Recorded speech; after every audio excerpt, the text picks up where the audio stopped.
Hey, what's up everybody? It's me, Danae, and I'm here with a message for you. I am in a particularly good mood today. I'm pretty even keel most days, but I just feel a spirit of joy in my heart today, and I'm loving it. Now, today, what I think I'm going to do is something that's going to be more focused. Well, first of all, I hope you are too, if I didn't say that.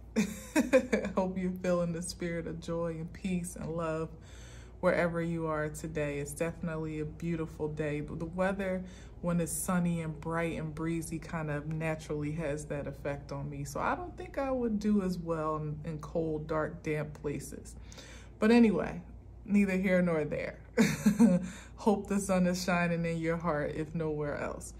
Today, I feel like, I can't be quite sure. I haven't even turned over this deck yet. I don't know what's underneath, and I'm actually going to cut the deck before I even start the reading. But what I think I'm going to do is focus on the impending Mercury retrograde that's coming up starting tomorrow, and the sign of Virgo. And Virgo season also starts tomorrow as well, if I'm not mistaken. I'm pretty sure it starts on the 23rd. So we're entering a new season and also experiencing a new transit with Mercury going retrograde. Now, more or less, it's always conceptualized as it going backwards, but it's actually not moving backwards. It's that it just slows down significantly, even slower than Earth, which in comparison, Mercury orbits around the sun in 88 days, whereas the Earth, of course, we know is 365 days, as far as we know from our education, our formal education. But yeah, so it's not actually moving backwards. It just almost appears to be moving backwards because it's moving much slower than Earth, which is abnormal. Now, Mercury, for most, this is just like, you already know this. Retrogrades are kind of like commonplace now, kind of trendy to keep up with in a sense. But this one in particular is going to be in the sign of Virgo, which I kind of spoke about a little bit yesterday. Virgo is actually ruled by the planet Mercury, so it's in pretty friendly territory. It's not going to be as tumultuous of a retrograde for most as many perhaps have been in the past. It's pretty friendly in the sign of Mercury. And, more or less, if you are open to taking a deeper dive, an analytical dive, as the cosmic statement of Virgo is, I analyze. If you're looking to take a deeper dive into your day-to-day routine, the wellness of your life, not just in a physical sense, but overall, really retrogrades compel us to go inward. And coincidentally, the sign of Virgo is all about that anyway. So if you're just kind of following the flow and going with the vibration of this cosmic wave, you should be in good hands. It shouldn't be too hard. It's just really allowing you to take a closer look at how you do life, as the sixth house is literally the house of wellness and daily routines. So again, you get to take a closer look at how you're expending your energy, your time, the exchanges of those vibrations that you're making. Not, of course, also, materially so, for sure, as we're sensational creatures, but in every regard, Virgo literally will look at the details, the spread of the whole lot, and make adjustments, and not even just for the sake of making adjustments, but even more so to understand the true nature of how you operate, what makes you tick, how the system itself, the natural law of universal order, is working around you, how you're in connection with that or in flow with that, and how it is impacting you one way or another, particularly in the spirit of giving and receiving as well. So as many of the Virgo cards in the deck kind of zero in on that expression. Particularly coin cards are definitely high in Virgo expression. And the Hermit card, which I wonder if it will come out today, is like the prime Virgo card, where you're literally going in, searching your inner light for answers, to understand yourself, to you know, sometimes it's a bit of a separation from society or from the conventions of society, in a sense, so that you can be more connected to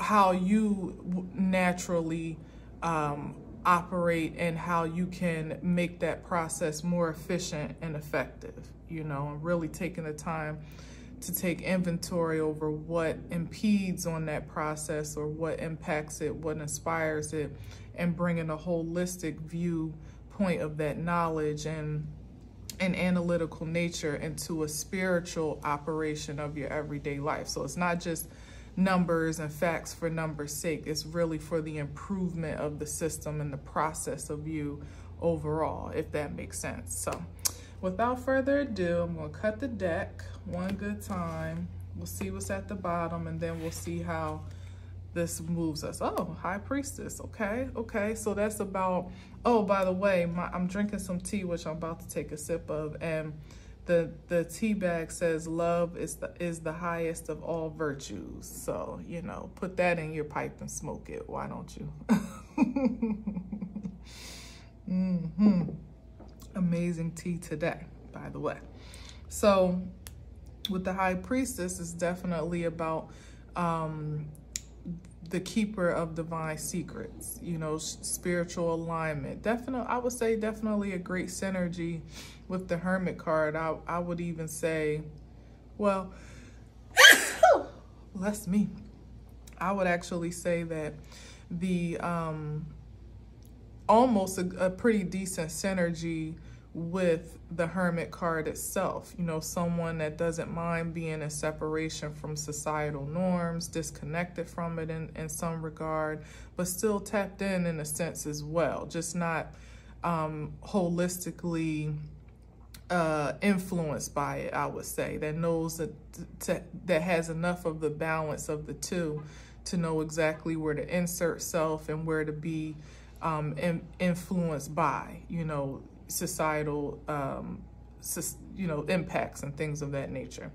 But the High Priestess is one that is most intentional about spiritual alignment and divine alignment, being in tune to her intangible nature, you know, that essence of you that's connected to source beyond the body, beyond human existence, and that also is a conduit of the same, in a sense. And I feel like it's kind of a progression in a way from the Hermit card, because I think the first step on the path before the High Priestess position is taking that inward journey, that journey to self-awareness and acknowledgement and even appreciation of your innermost light before you can come to this place of comfort and that's the starting place of curiosity, I would say, spiritual curiosity. And this is that space of spiritual assertiveness or courage, and like a grounding, in a sense, with what you have learned about yourself on that journey, in solitude perhaps. The High Priestess is one that may even be able to begin to lend herself in servitude in a more public or exposed way, whereas the Hermit is completely secluded in many ways, at least spiritually so. Even if you're someone that's still out and about, there's still a spirit of seclusion about you and a solitary nature that you prefer to ultimately cultivate peace and security in your own, you know, your own space. So this High Priestess is interesting. Let's see where we're going with this.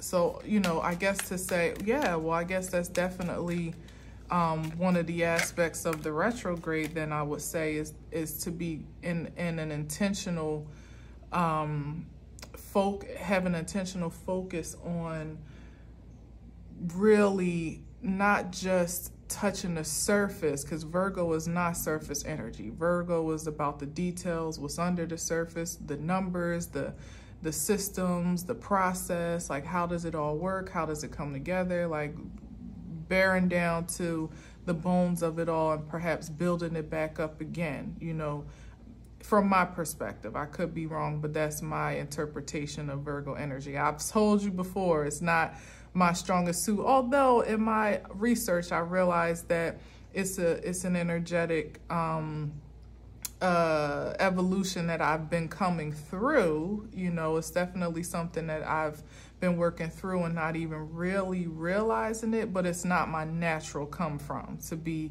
earthy. I don't have a lot of earth in my chart in general. But what I was saying is that might be the focus for us all universally, to really be intentional about dissecting our innermost parts for the sake of emerging as that high priestess, high priest, that divinely aligned creature that is courageous in their expression of their energetic force in a spiritual sense. Like a lot of times people will have a spiritual practice or a connection or even ideals that are almost as secretive as political ideals, you know, in this country anyway. Sometimes people can covet their political views, and the same can be so with spiritual idealizations, and with good reason, of course, because we judge each other a lot off of those two things, politics and religion. So I believe that perhaps now it's we're cultivating this courage and the security in our own divine right, in our own righteousness, in a sense, with the Hermit and the High Priestess card, which the Hermit hasn't even come out yet, but that's just the most prominent Virgo card that I'm channeling. And the High Priestess, to me, is a great signature of that, especially in the feminine aspect, because it implies a receptive energy, to be in an open heart and mind and spirit, to receive revelation, to receive intel, to receive spiritual understanding, knowledge about yourself, first and foremost from that Hermit stage of being intentional about going within, and then taking all that intel and allowing it to almost build your platform in a sense, and not necessarily in a professional sense, but just the platform of life in which you are, I don't know, creating, you know, and co-creating as well. All right, so we got the Knight of Pentacles. Interesting. And that's like slow moving energy, the Knight of Pentacles, but it's steady though. It's slow and steady, wins the race. It's energy that takes its time. Okay. So maybe it's an encouragement to really take your time, be patient with yourself, be patient with your progress.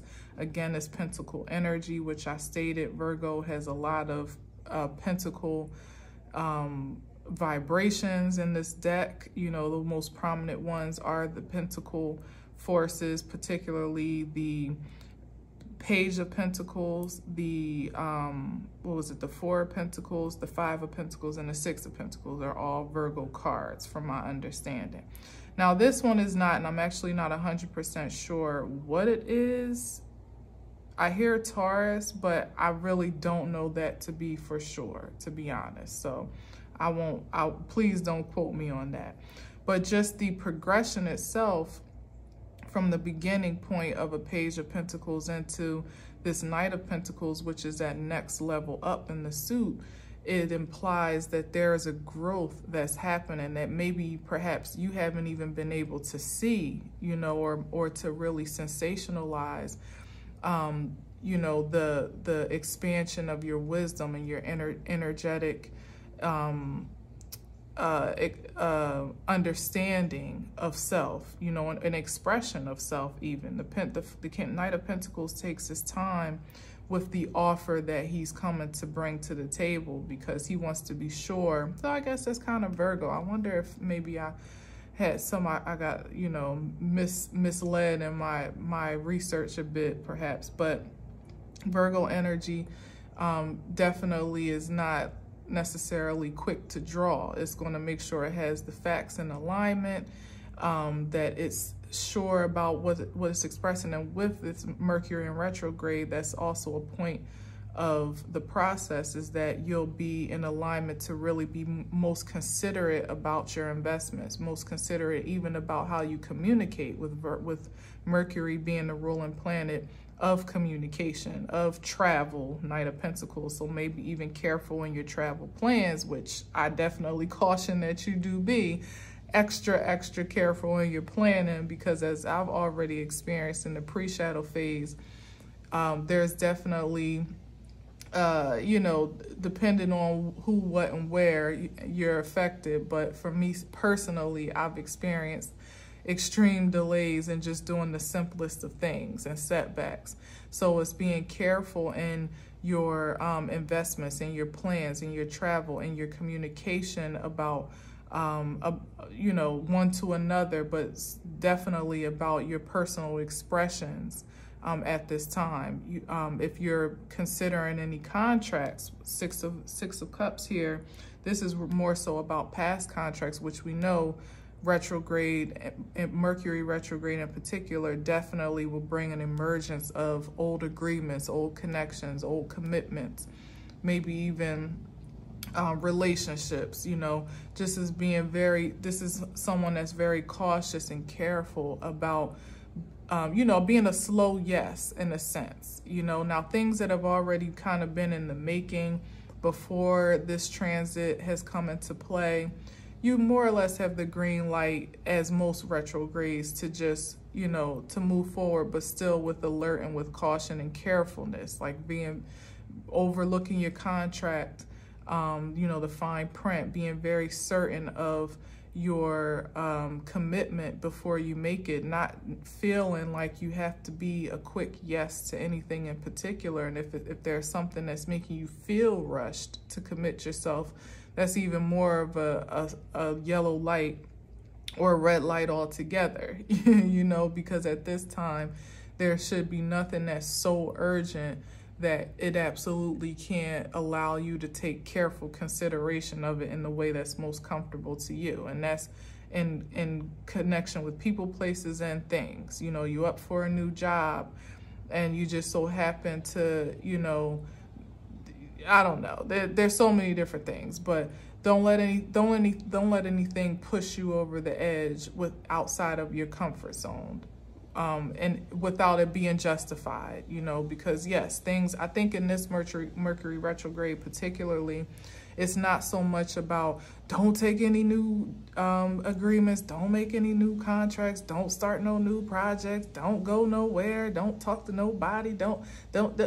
I think that actually this one is a milder transit than is even the Taurus, the one that we had earlier. Because, and also, mind you, we're having 3 this year. We had 4 last year, which was a crazy year, right?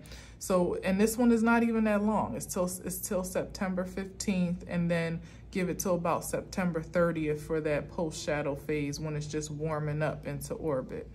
But for the most part, I don't think this transit is going to be as restrictive as those in the past have been. I don't think it carries the same taboo, you know, as we're kind of conditioned to receive it as, you know, like, oh no, Mercury retrograde, run, you know what I mean? Like that natural inclination to just be over it before it even starts.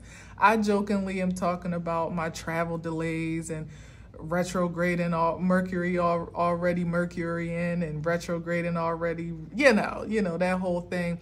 I did a video on my other channel, Danae Still Real, of my son and I just going on a little excursion to the movies that I surprised them on. And when I say it was like a delay at every turn, seriously, and an unexpected detour at every turn, from literally from the time we left the house to the time we got back. Like, that's how it was. But even in that regard, I didn't miss anything. You know, we were right on time for where we were going because I planned ahead for us to be early.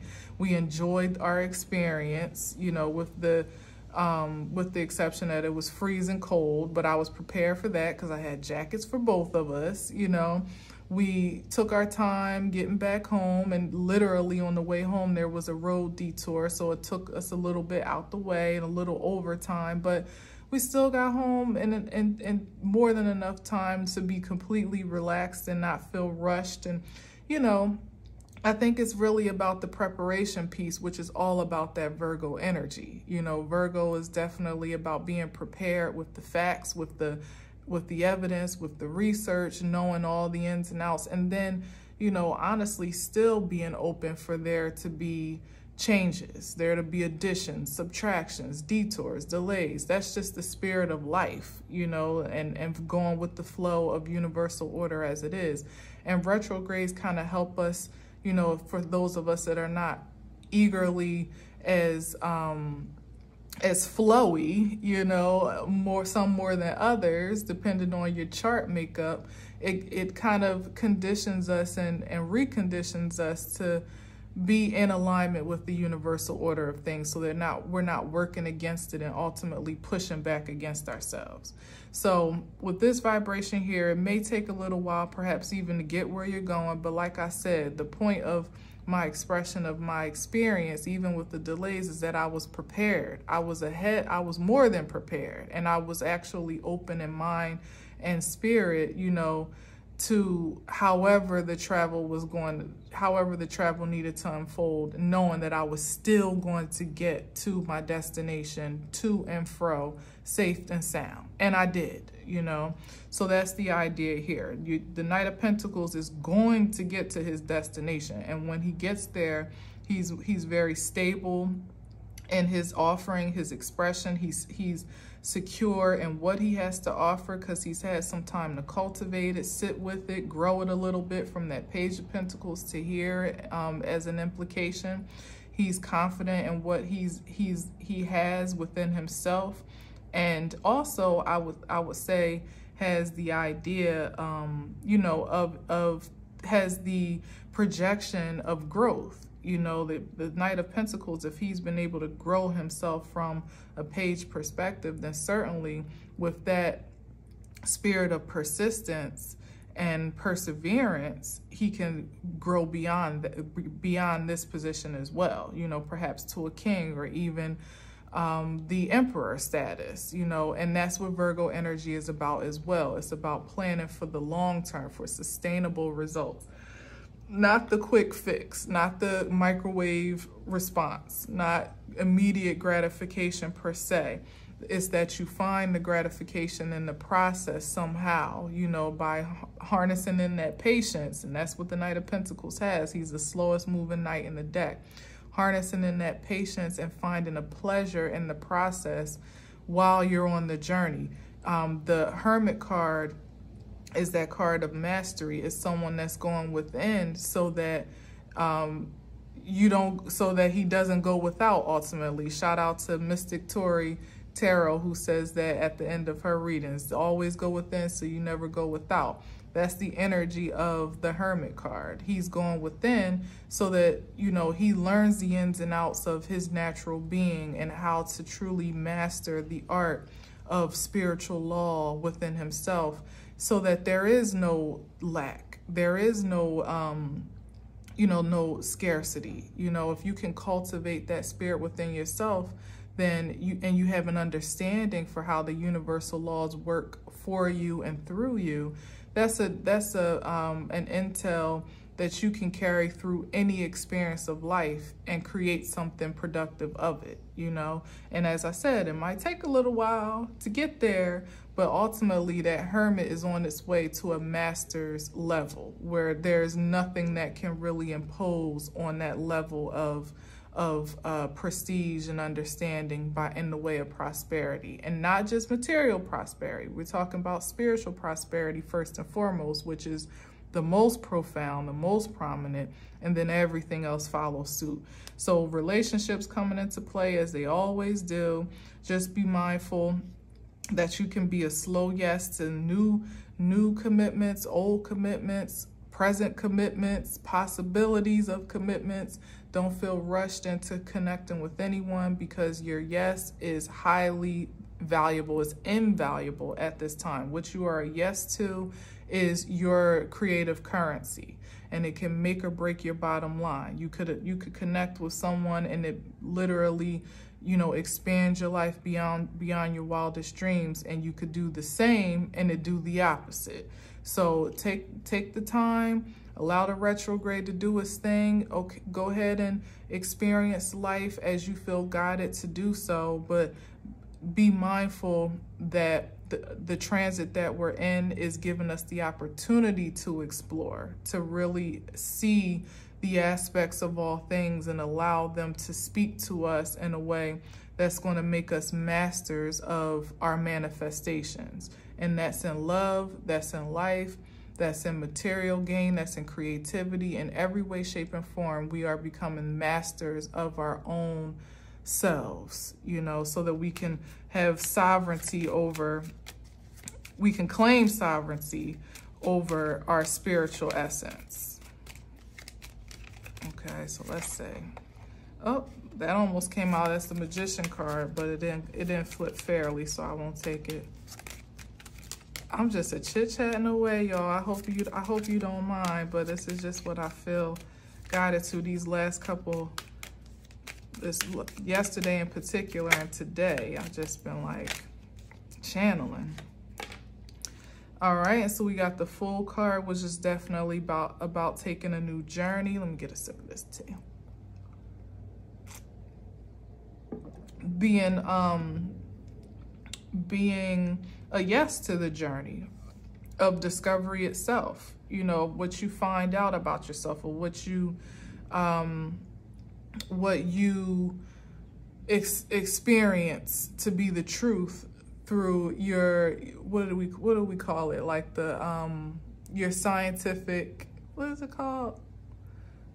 Your scientific experiment of yourself, in a sense, is what Virgo energy encourages. Like to put yourself to the test in certain ways, you know, have a hypothesis, have a question, have, you know, some experimental process. I forget all the, you know, the different steps in a scientific experiment. I used to know them because I was a bit of a science nerd in high school, believe it or not.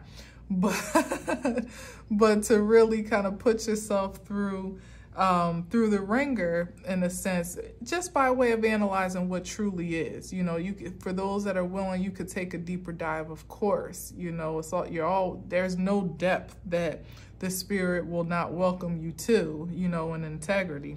But being a yes to the journey that it sets you on once you have discovered what you discover.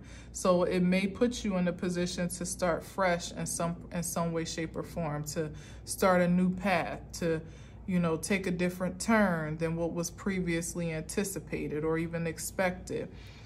Back to that energy of packing light and expecting the unexpected, where practically so, you may be traveling. It's the end of the summer. Some people are just wrapping up summer excursions before we get back into the swing of the fall and that part of life. So you may be traveling, going on vacation. You may be visiting friends, taking little excursions here.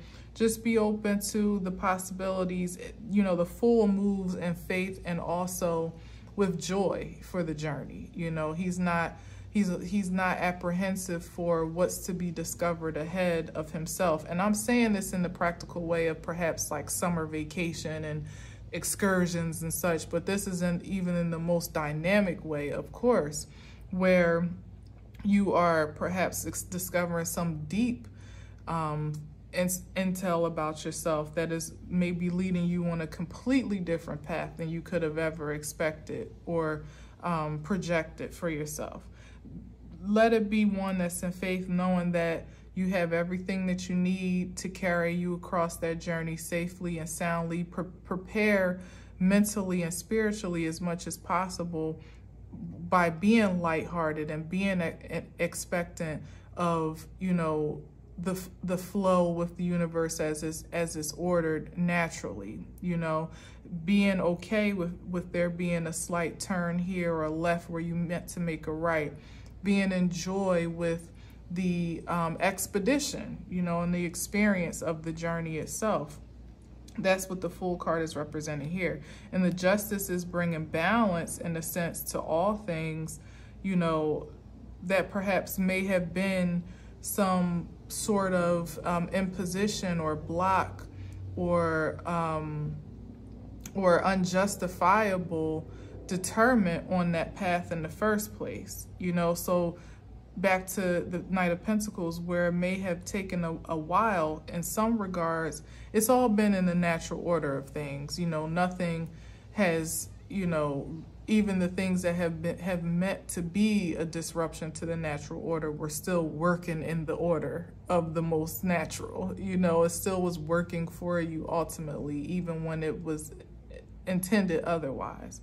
But for those that have incurred certain detours, roadblocks, a stunt in your growth, a stunt in your expansion, your expression, or your experience of wealth and of prosperity that maybe has kept you from reaching that point of mastery that you've been aspiring to for a long time, literally putting in the work and the effort.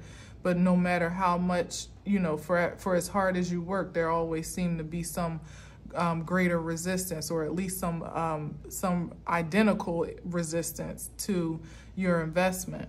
There's justice here for those moments of restriction and resistance.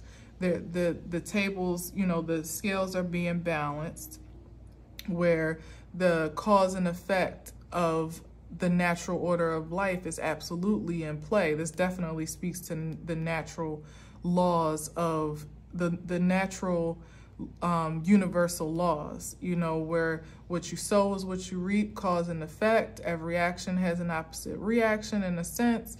You know, there's always going to be an answer for the energy that you expel. So for as hard as you worked, the universe has seen it.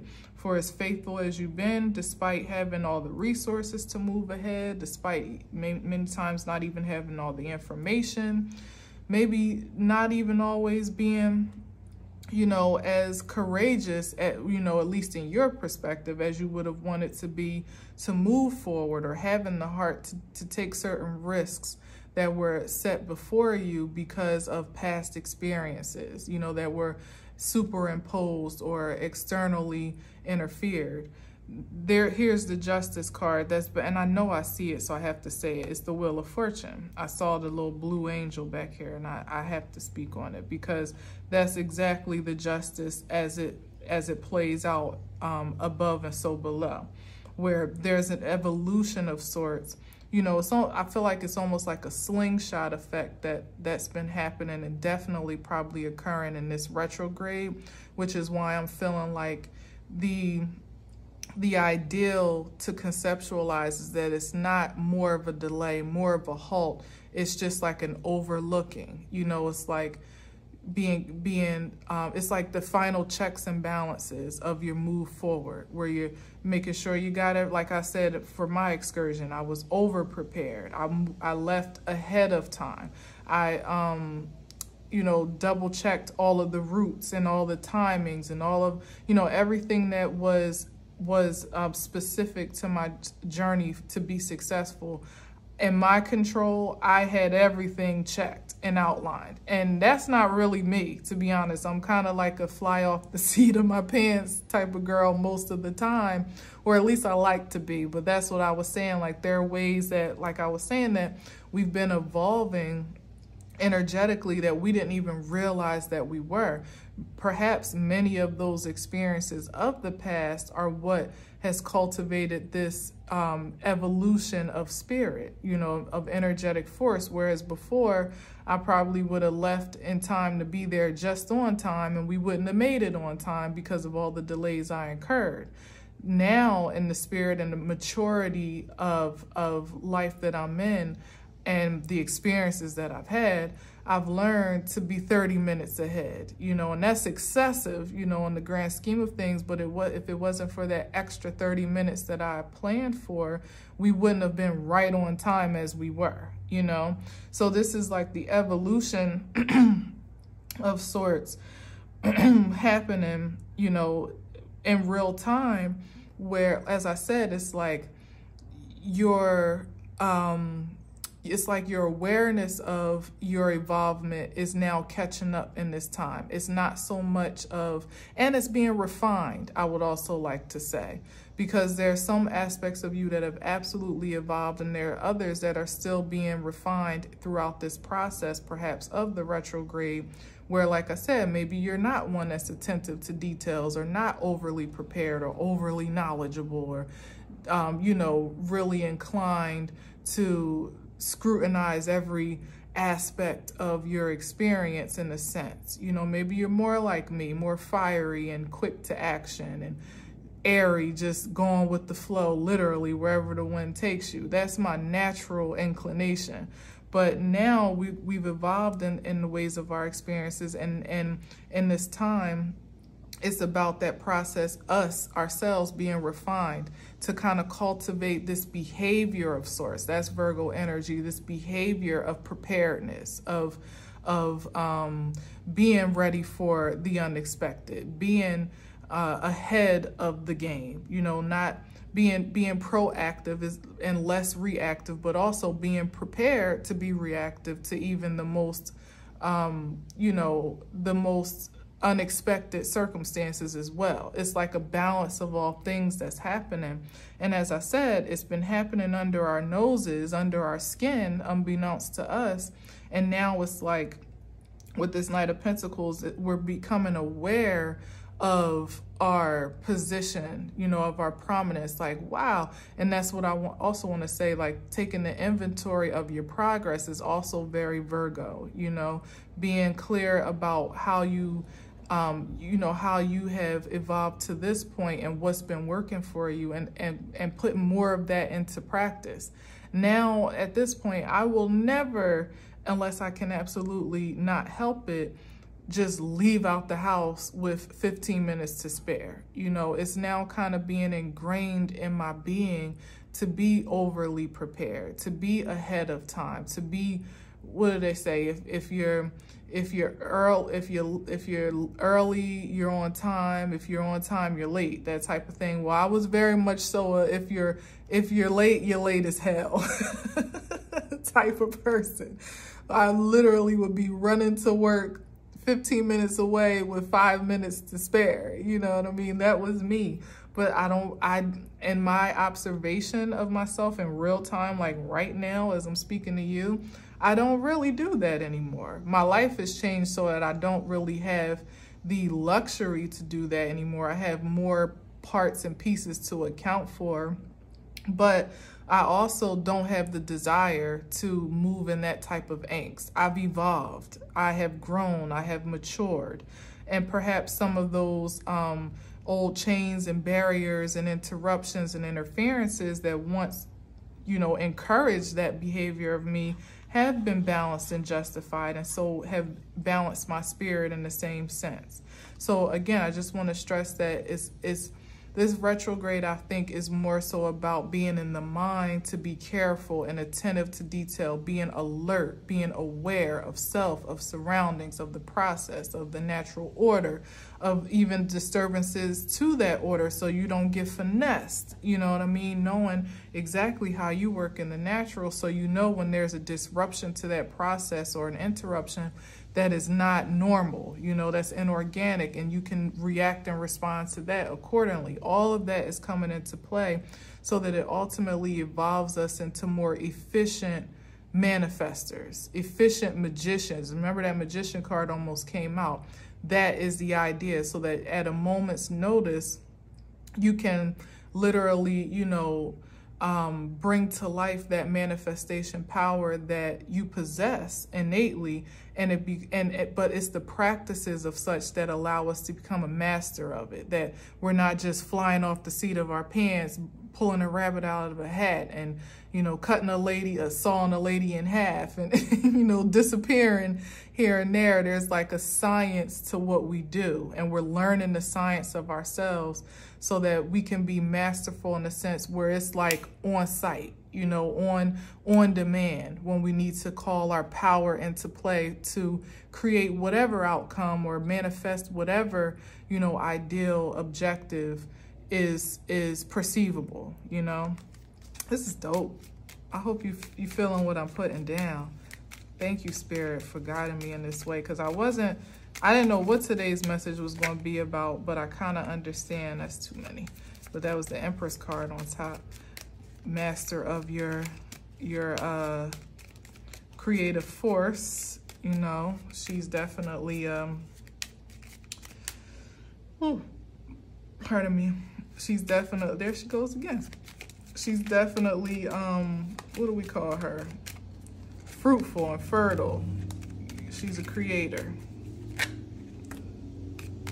I wasn't going to take that, but I am now. And there's the Virgo card. Bam. And I see the Justice peeking out. Yeah.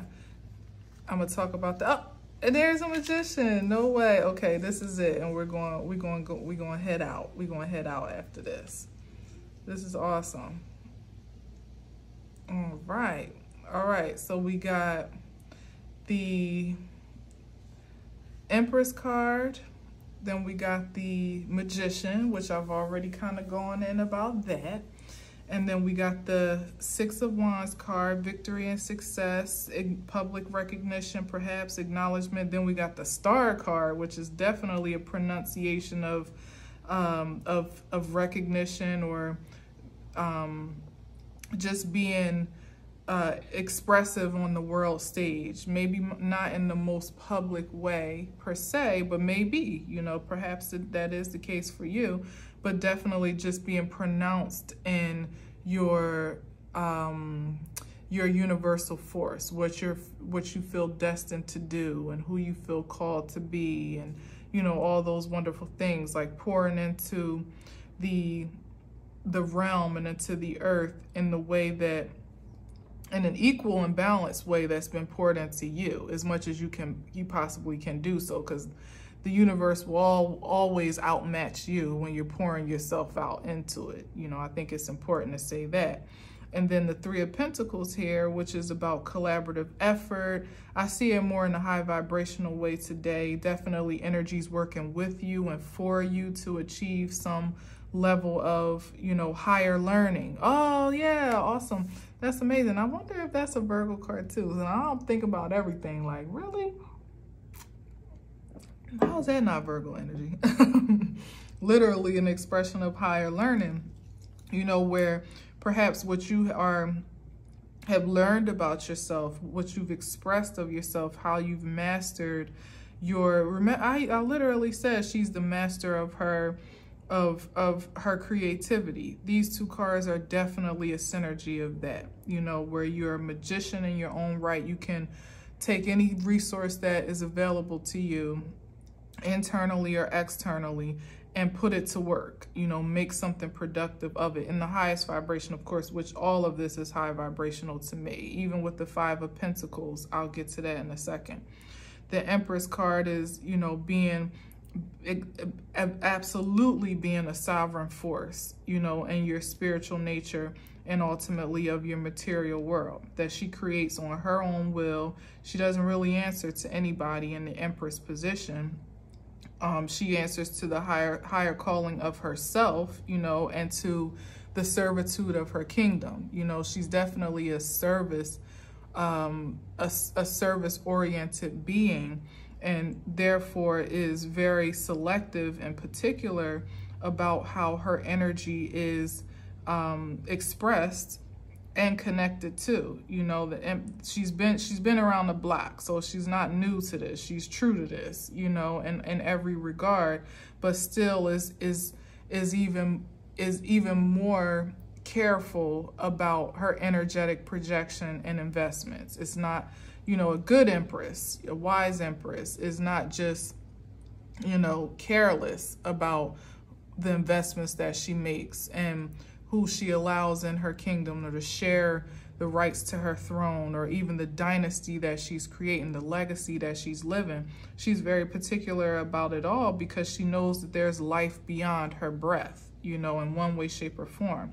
So she takes everything that's within her power, within her reach, within her her possession, to create something magical of it. This is literally just bringing life out of, in the material sense, and in every way, shape, and form. And she does so with the with the support of her kingdom, is what I'm seeing here with the Six of Wands. This is someone that definitely is elevated and exalted, in a sense, for her accomplishments, for her her upright intentions of action, that's been a bit above the fray of society, that's been a little bit, on the fringe of what is typically conventional, perhaps. The Empress is not a regular gal. Obviously, she's the most exalted queen in the deck. And this is the expression of how that got to be, by not conforming, by not, surrendering to societal structures and norms that have been projected onto her, literally with the star card here, allowing her own star and light to shine. Going back to that Hermit card, it didn't come out. I wonder if it would be on the top of the deck. I don't think so, but that would be amazing. But the Hermit card is one where he's looking at a lantern that has a star inside of it. That's that beginning of that inward search of to that inner light. This is someone that's not only found it, but now is fortified enough to pronounce it, to expel it, to express it unapologetically, like literally raw energy with this star card.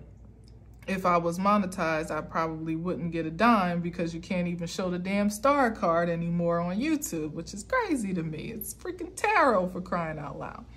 So the star card is that expression of just raw energy, organic, natural to the earth, nothing inhibited, nothing restraining, constraining, restricted, just being completely transparent in the universe of who you are and what you have to offer, and how your unique expression of love and light can make an impact and be an inspiration in the world. This is taking charge of that, multiplying it with the Magician card, allowing yourself to be recognized for it honorably, and to stand above the crowd, in a sense, above the fray of society, with almost like the Five of Wands in the background as chaos, competition, the norms of society that we've been conditioned to, or that we contribute to, or even create. Standing above that in peace and allowing that to ultimately forge your path ahead, and then finding that space of,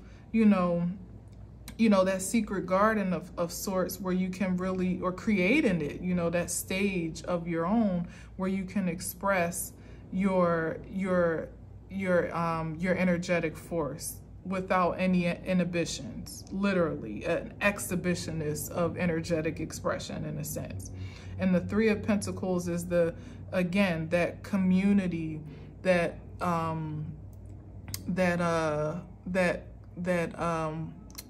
soul connection of sorts here, of perhaps like-minded beings that are in that same vibration of exhibitionism. In a sense, like, this isn't the, in the lower vibration, we can definitely see it as those that are always looking to impede upon that light, damper it, extinguish it altogether, perhaps. But I'm seeing it more high vibrational with all of this energy here. And in the retrograde light, where there's nothing that can really extinguish pure light. Darkness is no match for it. Even the most dark intentions cannot impose upon a light that is truly divine. If you're following your North Star, your North Node, the expression of yourself that is most righteous, there's very little that any external force can do to infringe upon that unless you are allowing it. Literally here with the Five of Pentacles, this is some agreement of scarcity or poverty or some lack mentality, some poorness in spirit, where you don't believe that you are all of this here, all of this energy that's been expressed to you in the evidence of your existence. You know, you've invested in it, you've searched for it, you've sought it, you found it, you've stood the test of time, you persisted, you persevered to invest in that ideal of yourself. You've taken the fool's journey to, you know, continue to explore that nature of you, and to the point where you've become a master, literally with the Magician card here, of your own creative force, of your own fertility, your own productivity,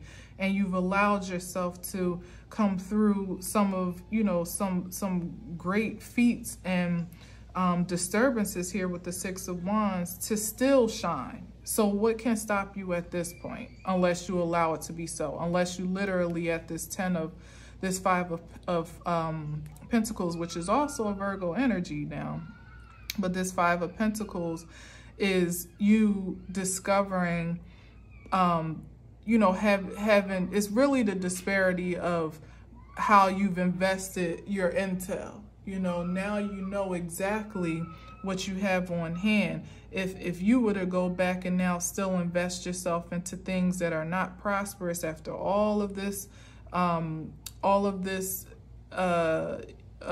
information you've uncovered about yourself, you would have no one else to blame to be in an impoverished spirit. No one outside of you has control over that. That comes down to pretty much going backwards in time, regressing in a sense to make agreements and arrangements and commitments and connections with things that do not promote your highest vitality, to go back into relationships that have already proven themselves problematic, to go back to places that don't appreciate your star quality, to go back, you know, into spaces of your mind where you're not enough. You never have enough, even though clearly you're the magician and you can create anything, or where you don't do enough, where clearly you're the empress and you're in a receiving position of prosperity, and that continues to evolve and multiply by way of your prominent position of perspective to do so. Clearly you're the star, and there's no one in the whole realm that shines the way that you do. So you have something that's not only unique, but that is profitable in some regard because it's rare. You know, clearly there's a soul tribe, a soul group, a true force of connection that is just waiting. They're looking for you just as much as you're looking for them, you know, to build this community, to build this force of intention that is going to be empowering and sustainable for all. Sustainable for all, and inspiration and empowering for the movement that you're creating. The only way that you could potentially, you know, play yourself out of that position is to regress into mind states, into energetic investments and connections that are adverse to this vibration.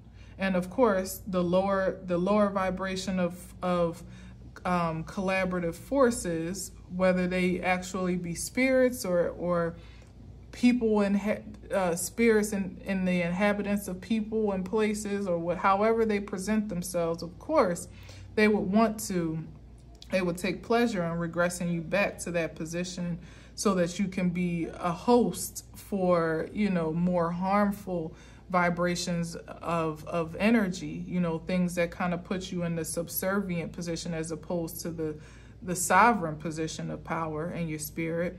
But the justice is here. So as I said, the only way that can happen is if you allow it to be so. It's unjustified otherwise. You know, if you continue to maintain that point of prominence and power amongst all that you're discovering and are set to discover about yourself, you know, you might discover some great power about yourself and then be met with opposition of family, friends, foes that are telling you that somehow that's, you know, it's not right or it's not righteous to express yourself in that way. It's not, it's weird, you know, it's you know, it's unprofitable. You know, you can't make money doing that. You can't sustain yourself doing that. Are you going to agree with them? Or are you going to move ahead with the intel, the data that you've collected about your own divinity and be determined to, you know, prove that hypothesis right about yourself, you know, or that you've already have proven it to be true, mostly by way of reflection, more so than it even is in real time. Because for most of us, it's the reflection of who we've been up until this point that's going to give you all the information you need to know about who you are, what you are capable of, and what you deserve. It's just a matter of what you're going to do with that information, you know, as the scientist of yourself, you know? So let's see this last thing. Oh, I love it. This is also a sovereign card. It's almost a reflection of where the, I ain't gonna dig it up, fuck it. This is almost a, matter of fact, I'll put it here so you can absolutely see the disparity here. This is literally the difference. Codependency and independence. Someone that is insecure in spirit and in truth, and someone that is totally sound and self-sufficient and secure in spirit and in truth.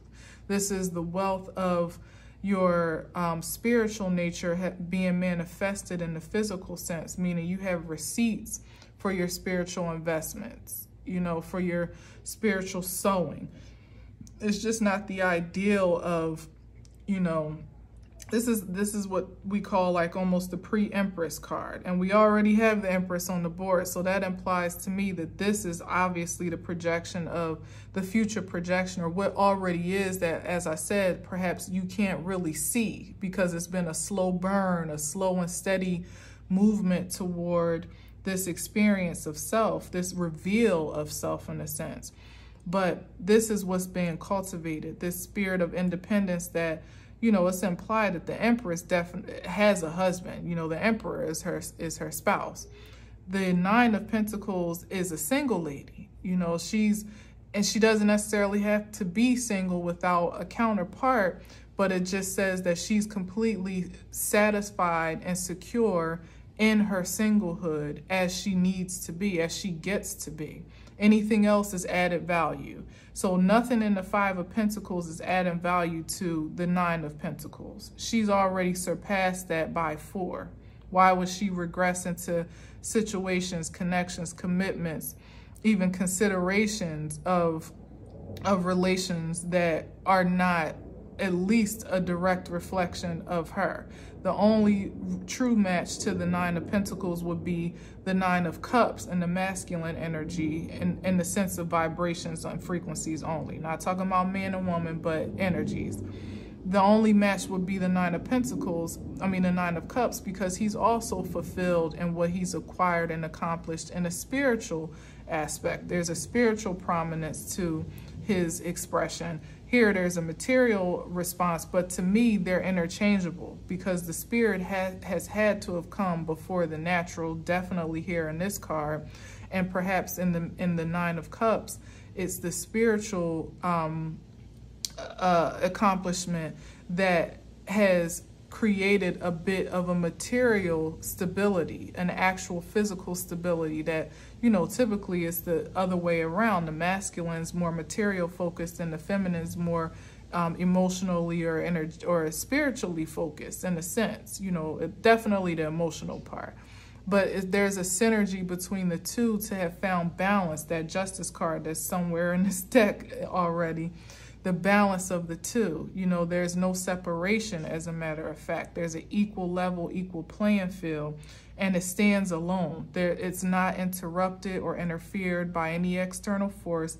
Five of Pentacles is something that can be disturbed. Number one, it's an expression that there may have been poor investments made to have come to this position in the first place, that there's been some mismanagement of energy that would leave you in a codependent state, out in the cold, a little bit bruised and broken, out of spiritual alignment, literally almost outside of the sanctuary of spirit, you know, with self, to have come to this state of being.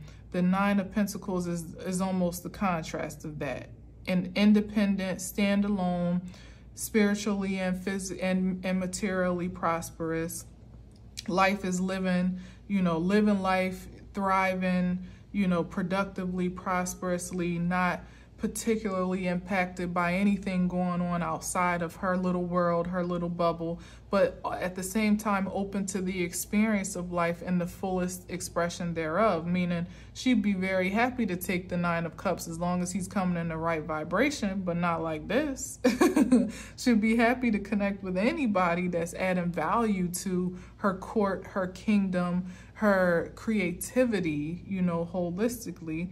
She'd be happy to do that. And in this energy of the retrograde, where we're cultivating all this understanding and acceptance of ourselves, and hopefully putting ourselves in a position to create stability and long-term results. This is long-term investment, sustainable results in the long run, long-term vision, not just short-term gratification, as we're cultivating that mindset and also the habits that follow that. With the Nine of Pentacles, that's the implication in any of these energies, that there's been some productivity, some action, some behavior, that's been cultivated to acquire this position of prominence and ultimately to maintain it. Knight of Pentacles, long-term, Empress, high vibrational power, Magician, endless, infinite results. Six of Wands, recognition, reward, success, long-term success, and not contained by societal standards. Partnerships that are prominent, collaborations, not even just one-to-one. This is like multiple energies in connection and in a prosperous, productive way. And still maintaining the integrity of being exactly who you are, not having shape-shifted into any particular form to suit any desirable mold or projection or expectation, anything more than what is divinely aligned to you and righteously your rite of passage. That's what we're looking forward to throughout this time, to really solidify that perception. First of all, the intel of that, the knowledge, the wisdom of exactly the science of ourselves, and solidify the process to really figure out what is that scientific process that makes you tick, what really creates success for you in your life. It's very specific, it's very unique to you, but what is it that ultimately affords you this experience of an exalted expression of life, and then as you have honed in on that process, now putting it into action beyond this point, continually, perhaps eternally, to cultivate an infinite expression of success and productivity and prosperity throughout your earthly expression of life, if possible, or beyond, if it be so. It's literally finding the scientific process of you and putting that into action in the way that is unmatched by any other force that would dare come against it, confront it, or try to even recreate it. In a sense, it's so unique that it can't be duplicated. And that's what we're being called to, okay? Hope this makes sense. My incense bin ran out. So I'm going to stop it here. Definitely have a wonderful start of Virgo season. Happy birthday to the Virgos out there. Thank you for this energy that we get to channel on account of your lovely vibration.